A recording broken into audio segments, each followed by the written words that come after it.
Welcome to Unity, to the light and the love of Unity of Lawrence. I'm so pleased to see you. I'm Cindy Smarsh, your worship assistant this morning.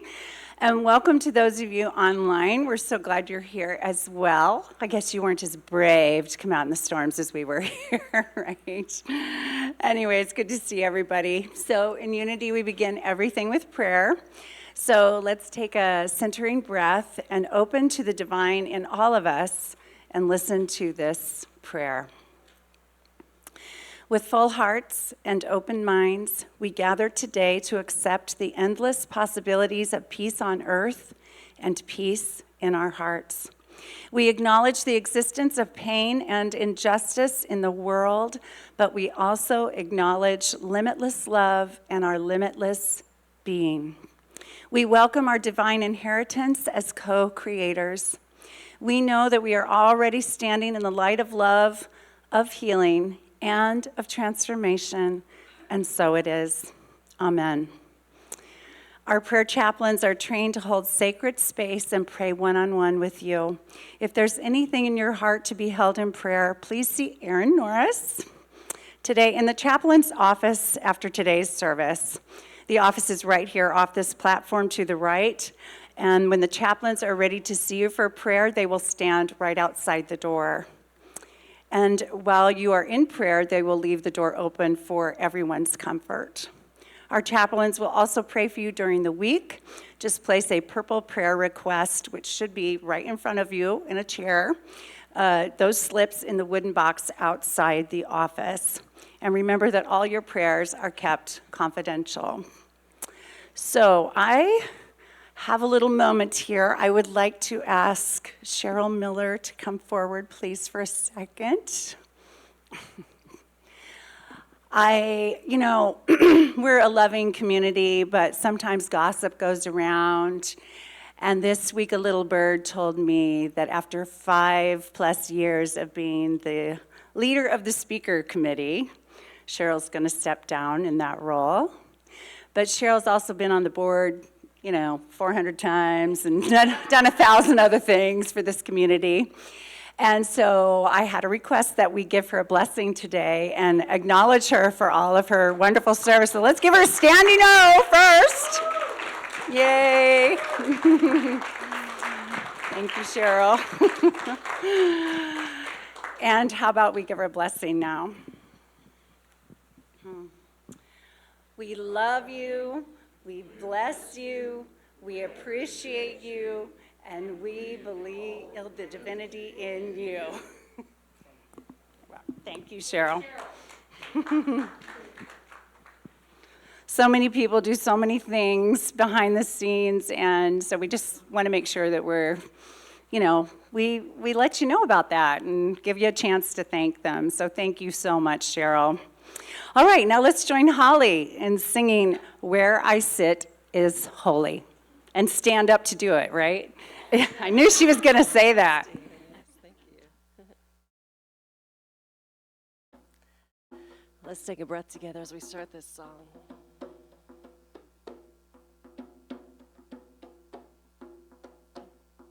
Where I sit is holy, holy is the ground. Forest, mountain, river, listen to the sound. Great Spirit circles all around me. Who I am is holy, holy are we. Body, thought, emotion, connecting you and me. Great Spirit circles all around me. Great Spirit circles all around me. And let's take a moment to circle the room and say hello to everybody.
Great Spirit circles all around me. Great Spirit circles all around me. Where I sit is holy, holy is the ground. Forest, mountain, river, listen to the sound. Great Spirit circles all around me. What I do is holy, holy is my way. Work and play together, celebrate the day. Great Spirit circles all around me. Great Spirit circles all around me. Let this one echo inside. Great Spirit circles all around me. Thank you, Holly. All right, we're all warmed up now, right? So now we can share our unity intentions. So please affirm with me unity's founding principle together. There is only one presence and one power in the universe and in my life, God, the source of all good. And now our Unity of Lawrence vision statement together. United in divine love and joy, we celebrate a peaceful and abundant world for all. And finally, our Unity of Lawrence mission statement together. We are a thriving spiritual community, sharing love, building bridges, and inspiring transformation. And now we are abundantly blessed to have Catherine Lorenzen sharing her special music with us this morning.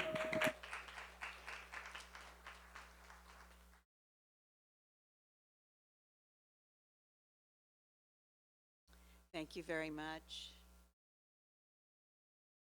As you all know, I love being here. I love always getting the invitation to come and be with this very, very special congregation. I love being with you. I love singing in this room, and it's just always a special day. So I start with thanks for inviting me. I love the message today that Diane is going to be bringing us, and I'm so blessed to be able to finally be on the docket with her.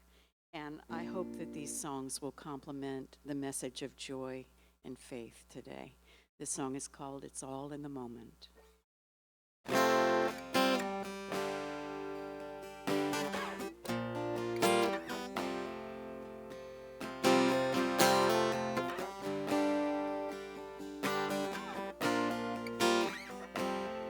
It is all in the moment. The meaning that we make, it is all in the moment. What we choose to give or take, how we see the picture, big or small, love is all. It's all in the moment.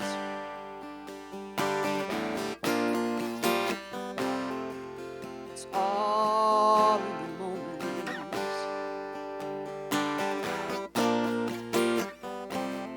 Que sera is in the moment. No matter how we've prayed, grace is well in the moment. Coming to our aid, always to embrace us. When we fall, love is all. It's all in the moment.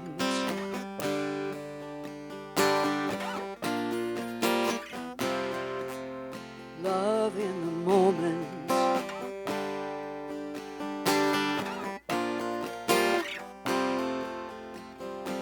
We lose ourselves in blame.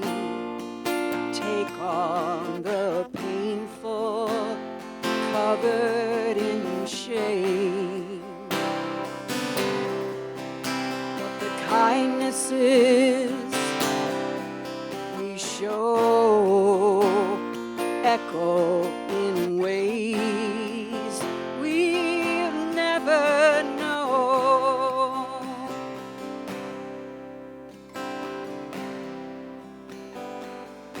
There is peace in the moment.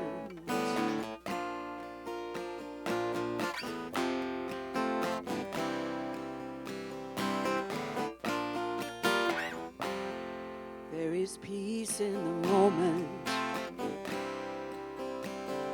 when we take the time to breathe. There is faith in the moment, acceptance and release. Music of the spirit, hear it call, love is all. It's all in the moment.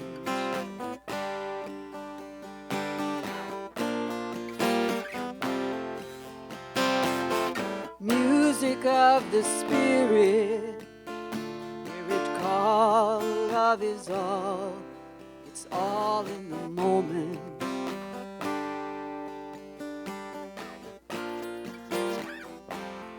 It is all in the moment.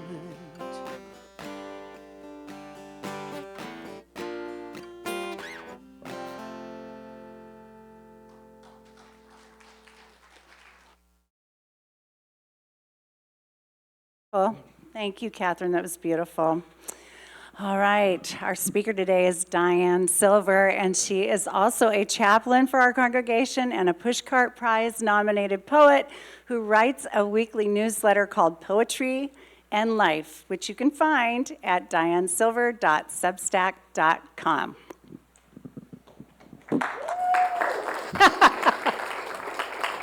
Well, thank you for the woo-hoo. And thank you so much for being here. It is, as always, my honor and my blessing to speak before this congregation, to speak before all of you in the sanctuary and all of you watching at home. Thank you so much. You are a blessing to me. So today, the topic is faith.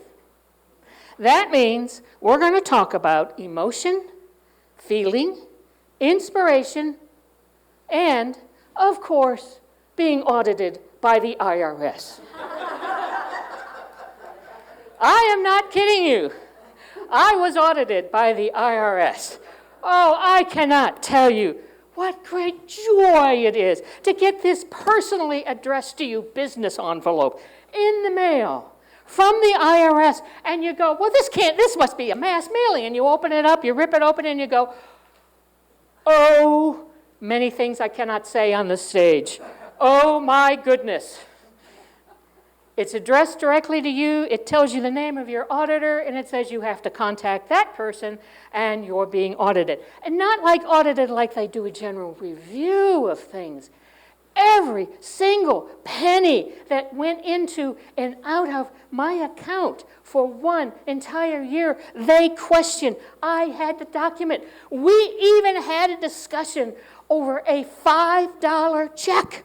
My mother wrote me, she was living with me at the time, and she had written me a $5 check because I had paid for the pizza we ordered and she didn't have any cash and she wanted to give me some money for it.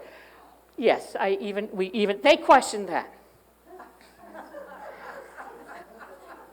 If there was ever a moment for faith, it is when you get an envelope telling you you are being audited by the IRS. Now hold that thought in your mind. I'm going to return to the story at the end of this talk. But right now, I want to talk about faith. And I want to talk about what I believe are some of our misunderstandings and confusions about faith. Ooh, I'm surrounded by microphones. I want to talk about the difference. I think we have a lot of confusion about what faith means. I think we confuse faith and belief. Oh, thank you. You are so wonderful. I think we confuse faith and belief. And this is an important thing to figure out because a lot of people have been burned at the stake for this. A lot of us have tried to put ourselves into boxes of little tiny limited beliefs. There is a difference between faith and belief. And to illustrate how important it is to understand the difference, I want to share with you a story from the Buddha that I've discovered 2 weeks ago when I was researching this talk. I had never heard this story before. So, okay, here's how it goes. So the Buddha's telling his disciples, thousands of years ago. He's telling the story, the parable of the arrow. Now, in the parable of the arrow, a man is walking through his village. And out of nowhere, this guy stands up with a bow and he shoots him, bam, in the shoulder with an arrow. The guy falls down in agony and confusion, and he realizes it's a poison arrow. And he thinks, oh my gosh, I'm going to die. And he's saved because he sees right there, the village physician is right there, and he runs over and he kneels next to the wounded man, and but before he starts his treatment, he says, do you know what village the man was from? Do you know what the man believed? Well, I don't know what religion he was, or what did he look like? What were his motives? Was he a good man or a bad man? So they had this conversation. They were debating beliefs of good or evil, and should God have intervened? Oh, one of many gods have intervened. Meanwhile, the man died of poison. They were talking about the wrong thing. That wasn't important. The question should have been, what symptoms do you have?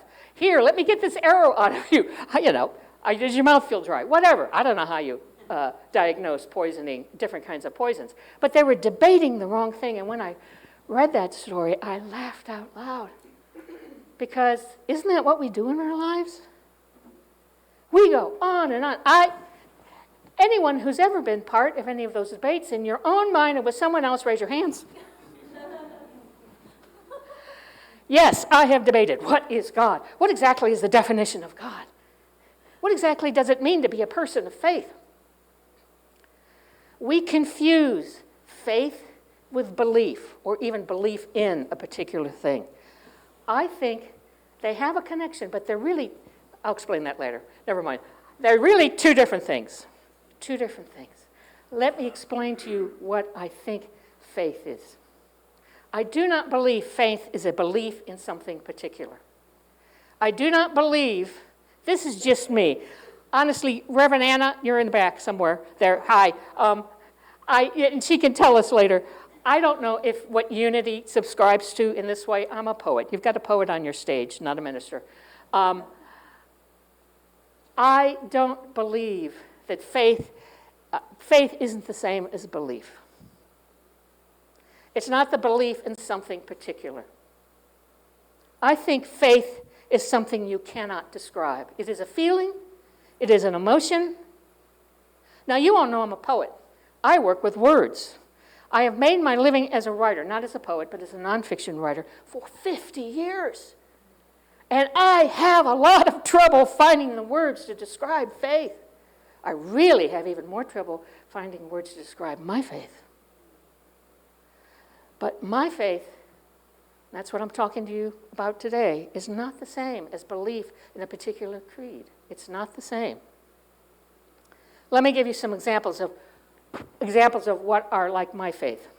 The first one comes from astronaut Edgar Mitchell, who in 1971 flew on the Apollo 14 mission to the moon. And in his memoir, he describes looking out the window of his spacecraft and seeing the blue jewel-like home planet, Earth. And in looking at it, he said he had, quote, a glimpse of divinity. The sensation was altogether foreign.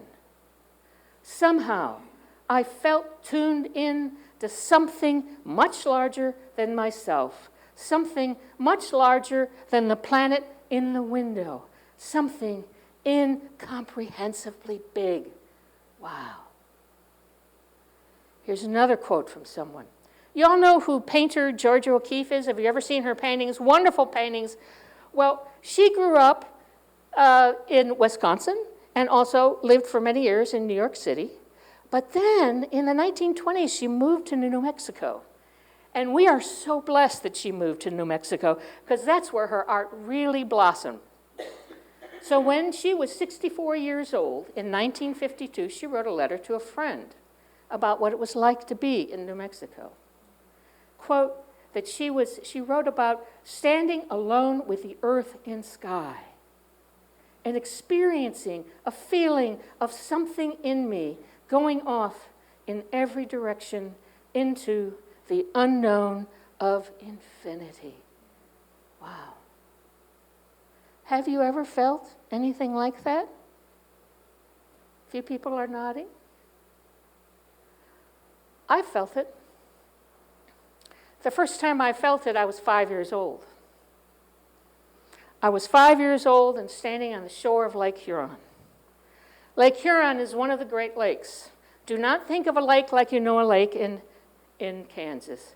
A Great Lake is thank you, John. A Great Lake is an inland sea. It is a sweetwater sea. Now, I had been to Great Lakes before. I grew up in the Detroit area. And there are pictures of me on the sands of Great Lakes when I was a baby and a toddler. But I didn't have this experience till I was about 5 years old.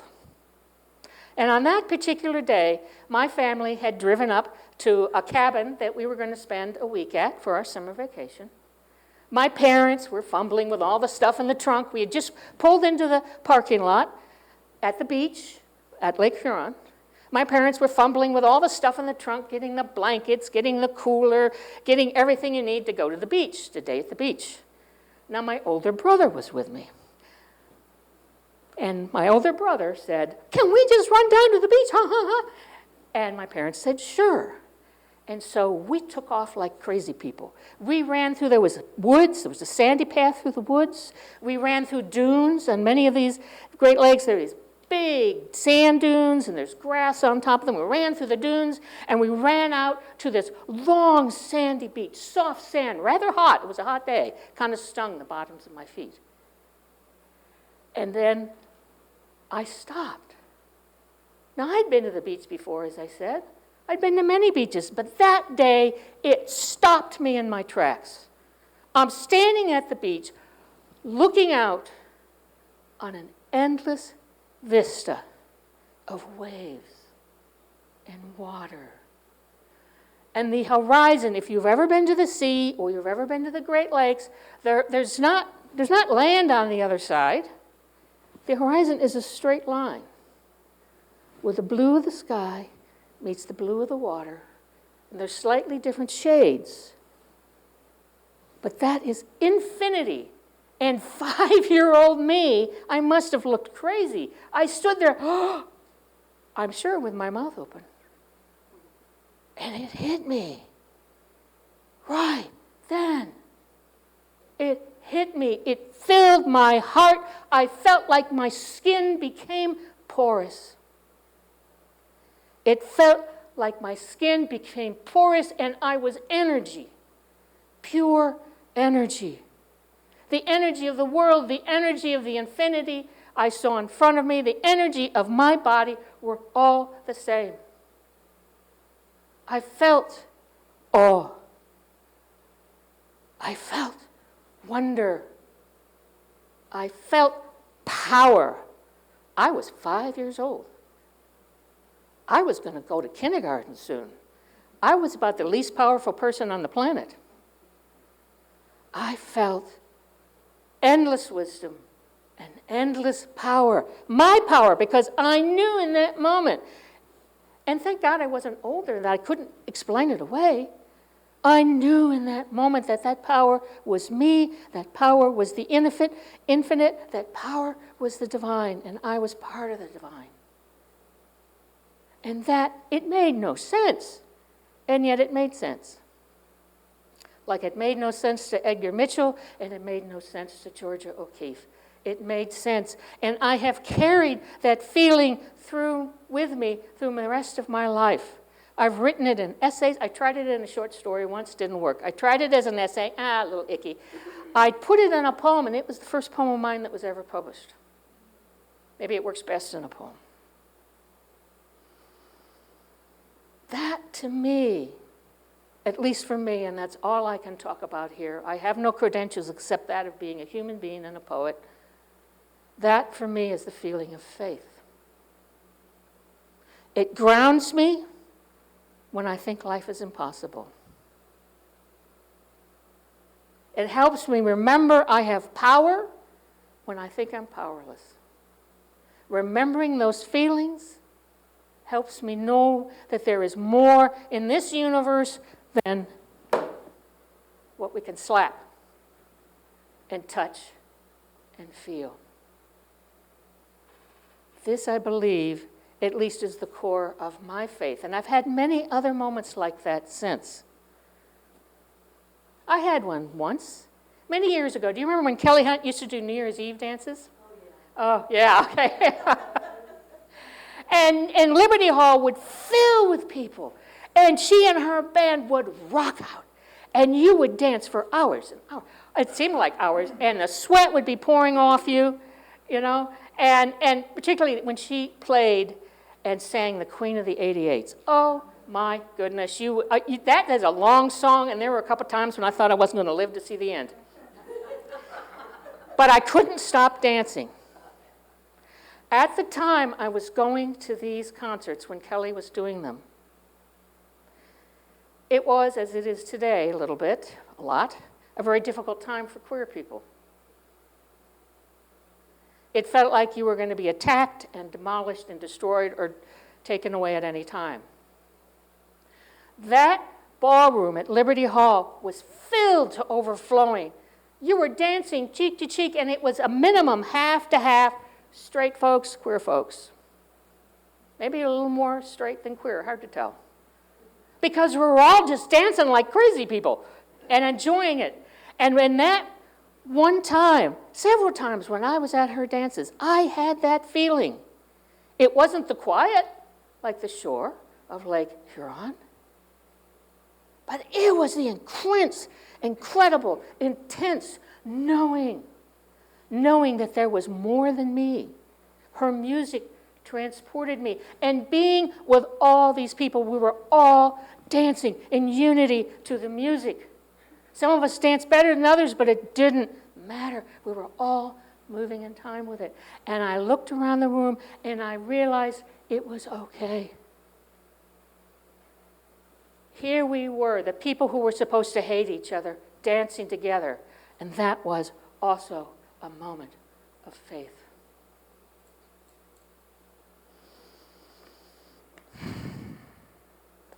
Now, exactly what is this faith? Author Thomas More has a word for it, a phrase for it. He calls it ordinary mysticism. Now, mysticism, classically, is the idea that you go and seek closeness to God. To be a mystic is to be someone who seeks to commune with God, to feel God, not just to know God intellectually. And we have a conventional idea of mystics that they are people that climb mountains and stay in caves for like decades at a time and meditate like mad and maybe even almost starve themselves to death. Some mystics have done that. Thomas More, who was a monk for 13 years and is a psychologist and an author, writes about what he calls ordinary mysticism. More writes, anyone can be an ordinary mystic. Now and then you may feel lifted out of your body and become lost in a beautiful piece of art or a scene in nature. As a parent, you may have a moment of bliss as you step back and look at your children. Oh man, I've had that. Have you? More writes, you may enjoy occasional bursts of wonder and know what it means to extend the boundaries of a self. Over time, you extend the boundaries of yourself. You are less prone to protecting yourself, and you have more empathy with the people and the world around you. I believe what I felt when I was 5 years old, what I first felt when I was 5 years old, what I felt at Kelly's concert, what Edgar Mitchell felt, and what Georgia O'Keeffe felt were moments of ordinary mysticism. They are open to all of us. Any of us can feel them at any time. And that it is this emotion and emotions like it, akin to it, that can form the basis of a faith and that can power us through the worst moments of our lives, can be our superpowers. Okay, to bring this to fruition, conclusion, let's go back to the IRS. Okay, being audited by the IRS. I already told you my first reaction was to scream in circles, run and shout, to panic, to feel overwhelmed, to feel helpless. So I did the only thing I could think of. I called my accountant, who luckily was not only a good accountant, but a good human being, and I still work with this soul. She is wonderful. And she said, take a deep breath. It's going to be okay. This isn't that big a deal. This isn't that big a deal. I'll help you. My staff will help you. So here's the first point about faith. Whether or not you feel like you've ever felt faith, that ordinary mysticism kind of faith, any kind of faith that you have, faith does not come to us necessarily when life is perfect. A journey of faith is not about a journey of an easy life. Faith is most needed when you feel like the whole weight of the federal government is coming down on your back and you are going to be smothered under it. When you feel like you're out of control. So I did the next step in the journey of faith. And the process of being audited took several months. I took one step, and then I took another step. I did one thing, and then I did another thing. There was the slog of dealing with the daily situation of being audited. Let me tell you, you learn a lot about taxes and your finances when you're being audited. I spent a lot of time with my bank. I spent a lot of time with my accountant and staff, and I spent a lot of time digging up receipts that had fallen in the back of drawers and were lost behind desks. So there's the daily slog of attempting to get through life, attempting to get through the situation. But as I slogged, kept taking one step in front of the other. I leaned back on my feelings of faith. I leaned back on the feeling of ordinary mysticism, of that feeling that I had on the shore of Lake Michigan when I felt like I was all energy and my skin was porous.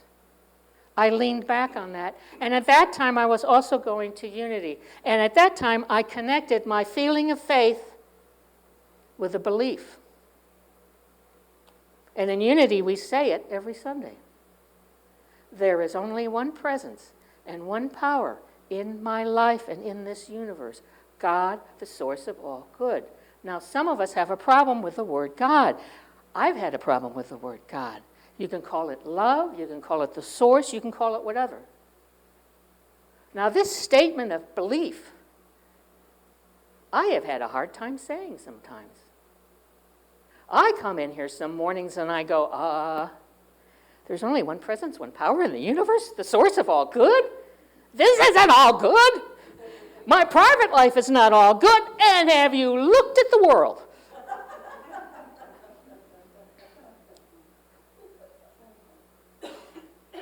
But let's call it a hunch, this belief. A hunch that the world can be all good. That whatever happens to us can be all good at some point. And so what I was able to do at that time was to link my feeling of faith, the feeling I'd had first had on the shore of Lake Huron, with that belief. The feeling powered me forward. It was my superpower. It was my energy, my fuel, which enabled me to say, okay, there's only one presence, one power. It's going to be all good. It's going to be all right. Well, I don't believe that, said another part of me. Okay, we're going to go with the feeling of faith, and there's only one presence and one power, and it's all good. And you know what? This is so silly, but it's true. It was all good. My accountant had told me from the very beginning that she knew the guy who was my auditor, and she said, he's a good guy, don't worry about it. And I went, it's easy for you to say. But it turned out to be true. And what I learned and what that audit taught me was that I didn't know how to keep tax records. And I learned a lot from doing it. And I also learned, maybe the biggest thing I learned was to have faith that this guy was not evil, and that if I was reasonable to him and could give him some documentation, that even the $5 check from my mother for the pizza would not count against me in some way. And also that it would all be okay. That there could be joy in the process of going through being audited. And the first joy was dealing with the terror of being audited and knowing that I could get to the point where I believed there is only one presence and one power in the universe, God, the source of all good. And the other joy was the joy of real, I liked the guy who was auditing me. And one of the things, some of the things I'd taken off as business expenses that year, that was the year that I was audited, which was 2013, was the year that I started working with the KU Geology Department and going on field trips with them. So I had taken off, as a business expense, buying a pocket knife, hiking boots, backpack, extra pair of shoelaces, and I thought, oh man, I'm going to have to pay for all of it. I mean, I'm not going to get a tax break on that. And my accountant said, just give the evidence that they told you to get that stuff, that the department told you to get that stuff.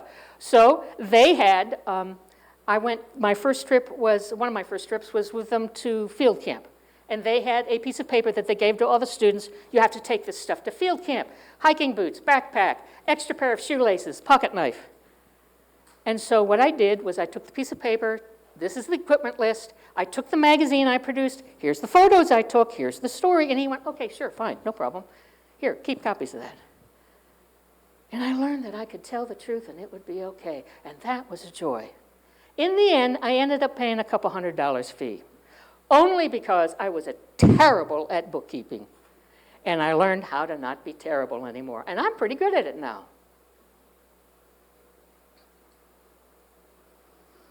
So I see in your faces that there are some people going, uh-huh, and there are some people going, Diane, you're absolutely insane. I ask you to take as a supposition. You don't have to believe in it. Take as a supposition, as a hypothesis, that at some point in the rest of your life, some point this week or next week or a month or several years from now, you will feel communion with the divine. You will feel communion in such a way that it doesn't matter how it's defined. It doesn't matter who you think this God is. You just know that there is more, and that you are more, and that life is more, and that we are not alone. I ask you today to join me in having faith in the divine within you and the divine outside of you, and having faith in this life, and faith in humanity, and joy. Thank you so much for being who you are. It is always a blessing to speak here. Thank you. Namaste.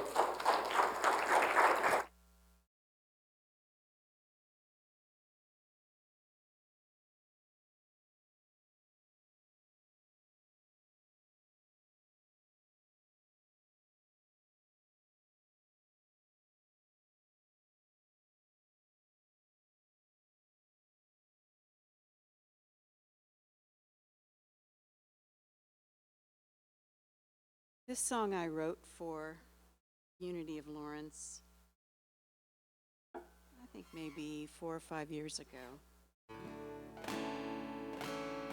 And I think of it as your song because it was written for you and it was almost channeled through you in a way. So here is your song. It's called Love is a River.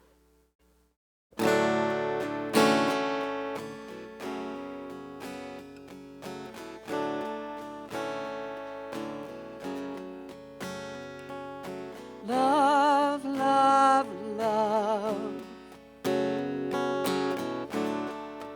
Love is a river of light and soul, a river of light and soul. rise now and go to the river. Let us go. Let us go to the river of love, love, love. Let us go to the river of love.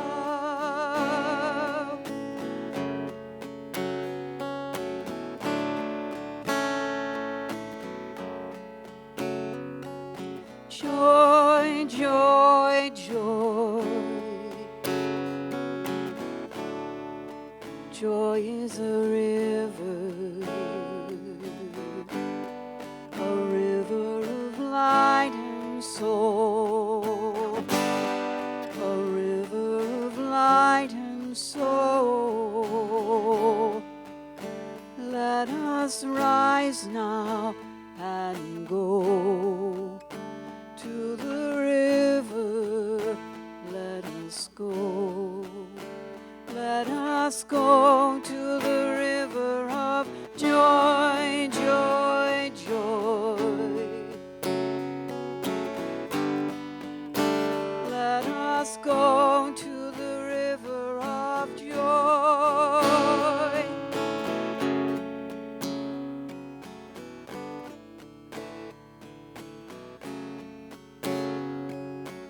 Peace, peace, peace. Peace is a river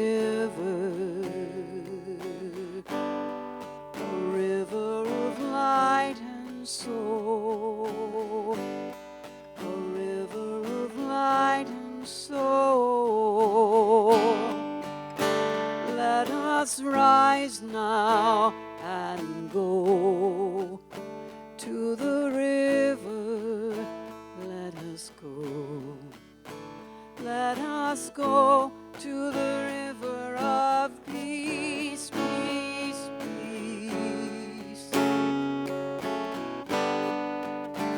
Let us go to the river of joy, joy, joy.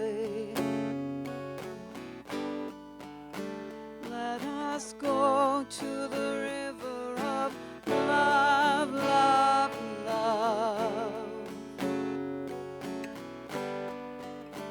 Let us go to the river of love.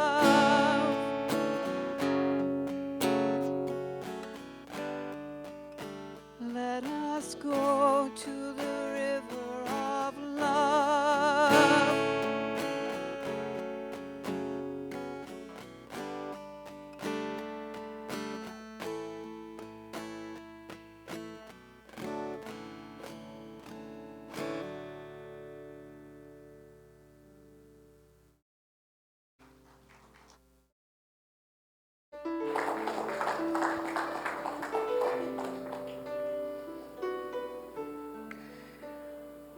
Today, the meditation will be in the form of a prayer. So I ask you to put aside any concerns you have and to close your eyes. Get comfortable in your seat. Take a deep breath, cleansing breath in through your nose and out through your mouth.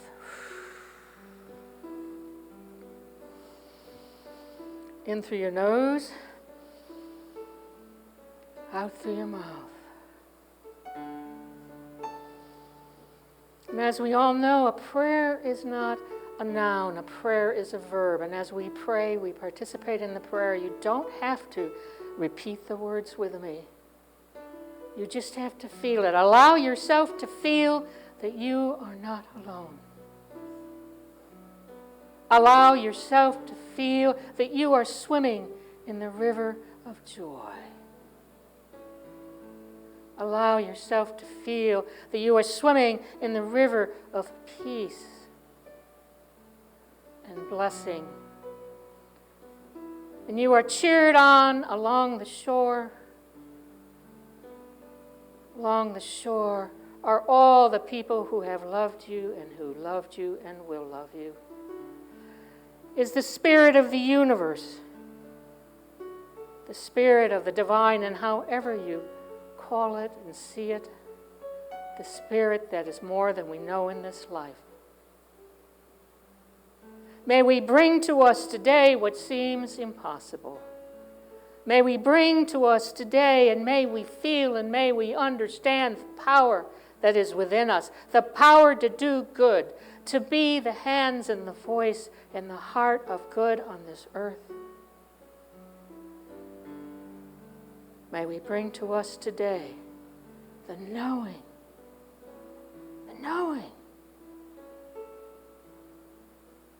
that we are divine, we are energy, we are here to heal ourselves and the world.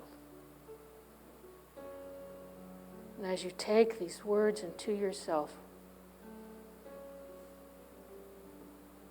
give yourself a few moments of silence.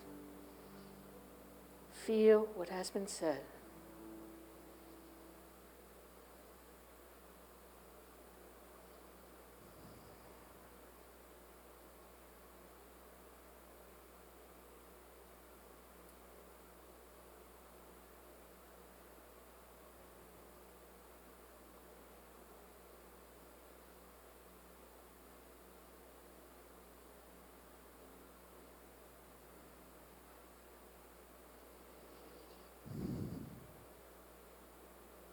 As we come back to ourselves a little bit,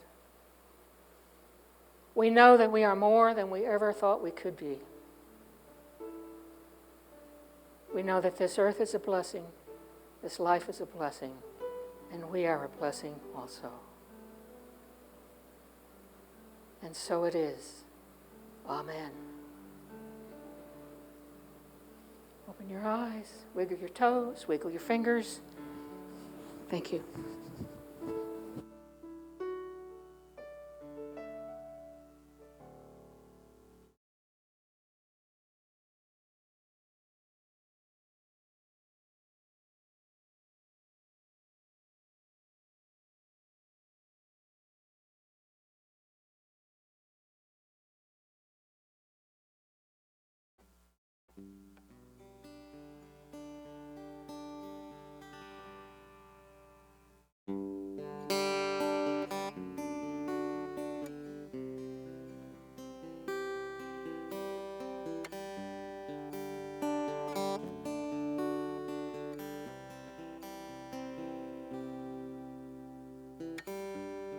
Oh no, don't cry about what was.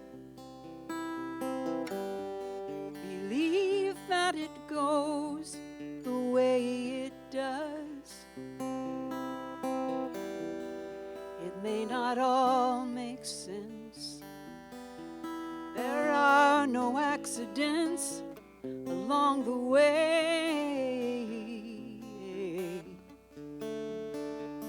Welcome to today.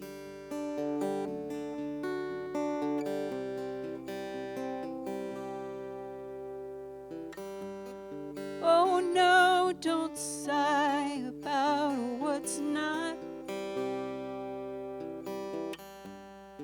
Try to get to the love you've got. Use it or lose it, and you'll always have a lot to give away.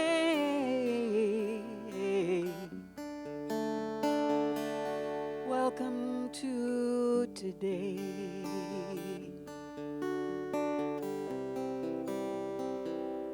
Welcome to today.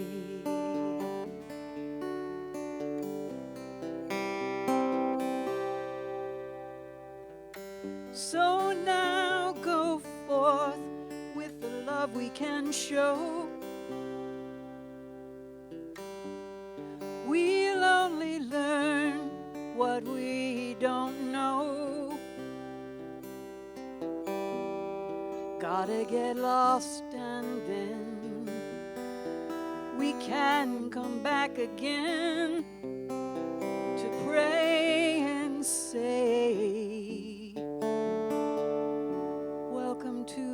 today.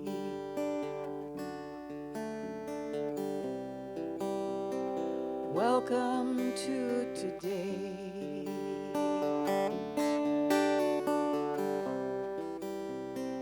Welcome to today.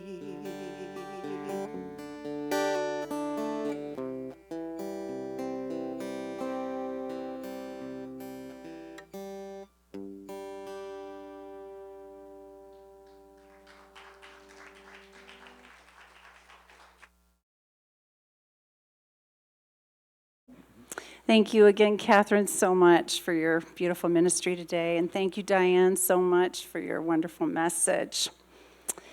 So as the ushers come forward for our time of thanks, I invite you to join me as we hold our gifts to the community in our hands and love in our hearts. Let's affirm together, divine love through me blesses and multiplies all that I have, all that I give, and all that I receive, and so it is. So as the love offering is collected, let's join Holly in singing, I Release and I Let Go.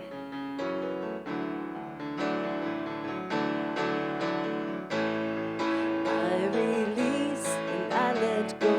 I let the Spirit run my life, and my heart is open wide.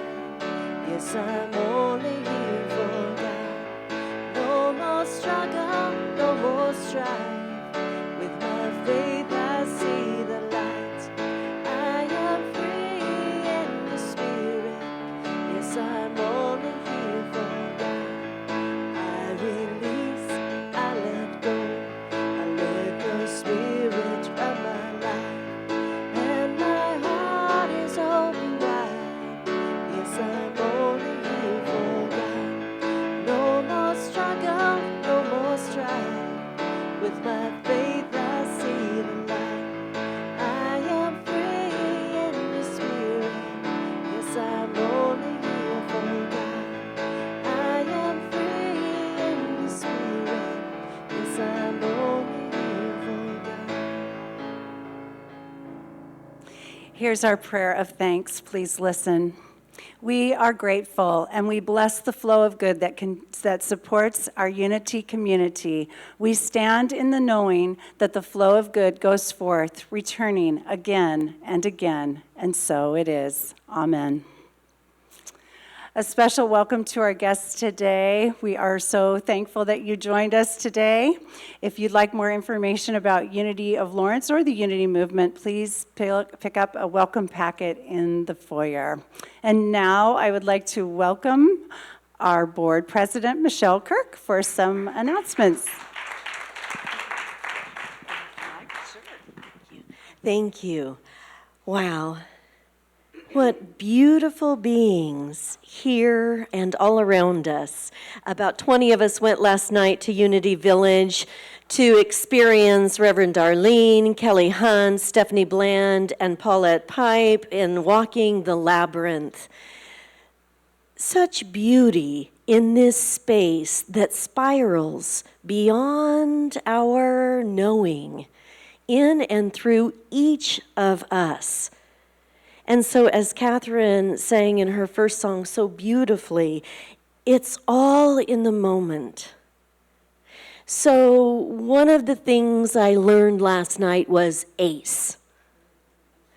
Acknowledge, claim, expect. From Myrtle Fillmore in the Fillmore Chapel, acknowledge, as Diane reminded us today, that we are one in the Spirit, in divinity, in the light of this world, each and every one of us in our own way. And then to claim is to act. And so in January, we claimed a budget for operating this very church, Unity of Lawrence, as the beautiful beacon in the heartland that it has been and continues to be. And claiming something takes action. So as a board, we've acted upon that budget and actually are operating under what we had thought to spend. But also, we are currently under what we all together in this oneness claimed to bring in. And so we acknowledge that all is swell. We claim the reality that love in action means giving, receiving in this divine flow of the river. And so currently, as we look at the end of the month expenditures and income, we have about 2.5 weeks remaining in our savings because we're about 5,500 under what we claimed as our budget for our annual budget for this year. And so we breathe. We breathe in the knowing of this reality, and we release any anxiety around that. Because if there's something I've learned in my 20 plus years here, we work through these things together, each of us. And there are 3 ways that each of us can consider being a part of claiming that we are good in our oneness. One is something that I learned to do, which is whether I'm traveling or not, I give consistently every month. This is my set aside for unity in and through me, all that flows. So that whether I'm here to put something in the basket or not, that energy of my commitment is here. Another thing, going back in time, Wayne's World, is we used to have grocery guys and gals, and they would sell grocery certificates from Checkers, Dillon's, and the Merck. Well, as times change, we don't have to have a table for that. We can just, if we shop at Dillon's, go online and claim Unity of Lawrence as our charity, and without changing any of our expenditures personally, whether we buy gift certificates for different restaurants or gift cards for groceries and gas for the Willow Center or someone else, all through Dillon's, there's a kickback to this church just because we are acknowledging we are one. And through claiming Unity of Lawrence through our Dillon's purchases, then we expect a beautiful gift each time. The third way is that if you are like me and have been using PayPal for convenience, with a little bit of effort, not much, but action, I can shift that from PayPal to directly come from my bank to Unity of Lawrence, and then PayPal does not get the kickback from my donation here. It all goes straight here. And that's hundreds of dollars added up over the year. So it's not that we need to clutch our pearls and worry.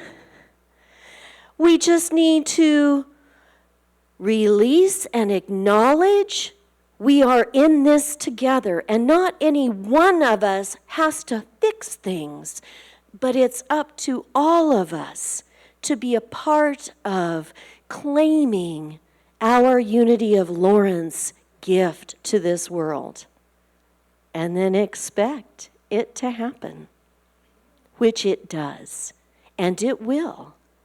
And through the power of each of our lights, a radiant beam will go forth. So keep those 1, 2, 3 steps in mind of how a little shift here, there, and everywhere makes a big difference to us as a community. Thank you for being the beautiful lights that each of you are. Love you.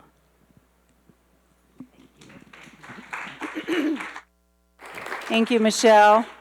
The work of a board president is literally never done, so thank you so much.